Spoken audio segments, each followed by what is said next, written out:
Example তো একটা example দিয়ে দেখে নেওয়া যাক।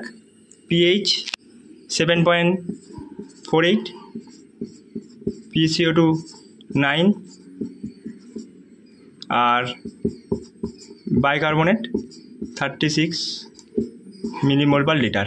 এক্ষেত্রে আমরা কম্পেনসেট আনকম্পেনসেটের ব্যাপারটা তোমাদের ক্ষেত্রে ভালো করে বুঝিয়ে দেবো এই এক্সাম্পলের মাধ্যমে। এই একটা এবিজি আমাদের কাছে এসছে, একটা পেশেন্টের এবিজি, পিএইচ দেখতে পাচ্ছি 7.48, মানে এটা হচ্ছে বাড়ছে। আমরা সেক্ষেত্রে আমরা এখানে লিখেই দেবো অ্যালকালোসিস।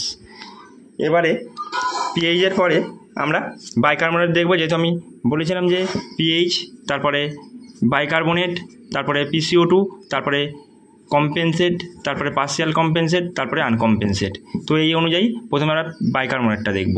তো বাইকার্বনেট পিএইচ বাড়ছে, বাইকার্বনেট কমছে, PCO2 কমছে কিন্তু বাইকার্বনেটও বাড়ছে। সুতরাং এতে ক্ষেত্রে আমরা এখানে লিখে দিতেই পারি যেটা হচ্ছে মেটাবলিক অ্যালকালোসিস। এবারে যেহেতু আমাদের পিএইচটা নর্মাল রেঞ্জের মধ্যে নেই, তাহলে আমার কম্পেনসেট হচ্ছে না। এবারে পার্শিয়ালি কম্পেনসেট হলে, যেহেতু মেটাবলিক হলে সেক্ষেত্রে PCO2 আসবে, সেটা অ্যাবনর্মাল মিলে গেছে। আর আনকম্পেনসেট হলে সেটা হচ্ছে পিএইচ, মানে মেটাবলিক অ্যালকালোসিস।